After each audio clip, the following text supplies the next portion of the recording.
Mark, what's your kind of initial thoughts about these nominations you've seen today? I think the most difficult thing every year with the Orange Wednesday Rising Star Award is that it's a matter of picking people who have already got a body of work under their belt but are on the cusp of stardom. I think this year you have a list in which that's true of every single one of the nominations. It's really good to look at that list and say, firstly, there isn't somebody who's got a clear advantage because they've been in a whopping blockbuster that they have starred in.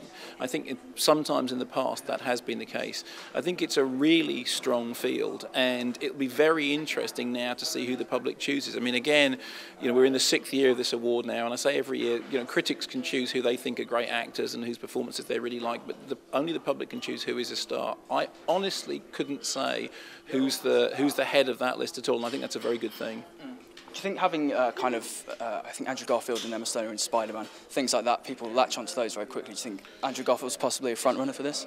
It's possible, although, my instinct initially when I saw the list was to say that Gemma Arterton was the standout. I mean, she's been in several very big movies, but she really came into her own this year because of things like Tamara Drew, obviously, which has had a lot of attention. I was in Cannes when that first played.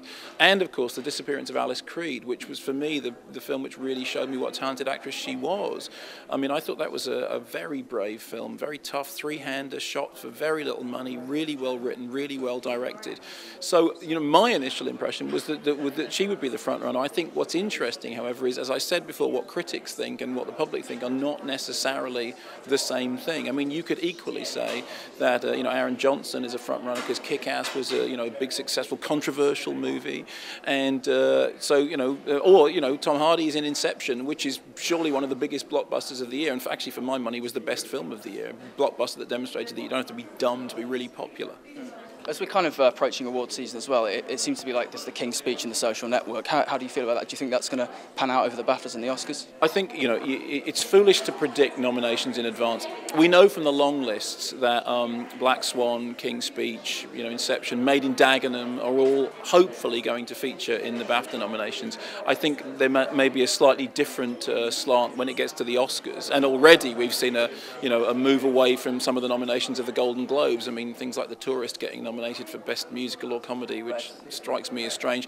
I mean, I think that for me, the standout films of the year, Inception, which is the best film of the year, Made in Dagenham, which I just loved, Of Gods and Men, which we know already is nominated in the BAFTAs for Best Foreign Language Film, Chico and Rita, which is a terrific animated film, which I think will, fight its way with Toy Story 3. I mean, those are all films that you'll expect to see represented both here and across the Atlantic. The nice thing about it is, in recent memory, I can't remember an award sweep in which you've been able to look at all the contenders and go, there's really no major duffers in there. There's nothing in there that you think, I really wish that wasn't in there at all. And the fact that films like Black Swan are getting that kind of attention is terrific, because Black Swan is quite far out there.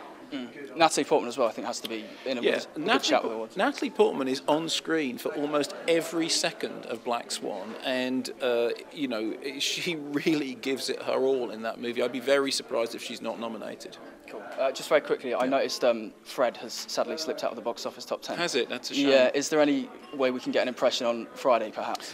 Look, all I can say about that is the last time when I did that Fred impression, we had more complaints than praise. And what can I say? I think if we never hear from Fred again, it'll probably be a good thing. I mean, somebody wrote in saying, you have actually broken the speakers on my radio. I don't know what I was supposed to do about it, but apparently I had damaged their speakers. But I just hated that film.